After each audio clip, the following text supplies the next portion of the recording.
Ayisosikolo semthethweni ncam, liqela labantu abatsha abachitha iimini zabo behlohlwa kule ndlu. Abo bangonelanga bahlala apha phandle elangeni. uMatima Serumula uqale eli ziko ngo-2007. Usisi wakhe ukhubazekile kwaye uthi ayikho indawo Etembisa enakekela abanezidingo ezikumila kunje.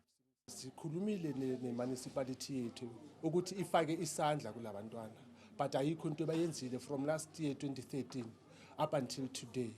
Ayikho into babebeza ngayo bayiphethe esandleni izwakalayo kithi. NgoLwesine uSerumule ukhokhele uqhankqalazo lusiya kwibhunga lasekuhlaleni. Kwindlela eya khona abanye bangenelele nabanye bebonisa inkxaso yabo. The government must give us the land so that we can build ourselves, because they don't want to build for us. Umasipala wase-Ekurhuleni akazibophelelanga ngasithembiso. Ngizokwenza ukuthi namhlanje malishona ilanga lishona ifikelela kube ezandleni eze bekwazi ukuthi bayixoxa ngaphakathi ukuze makufika isikhathi sokuthi makuphendulwe ngesikhathi esifanele. Isebe lokuphuhliso lwasekuhlaleni eGauteng lithi liqalisile ngokuphanda lo mba. Ndingumalungelo boy Etembisa.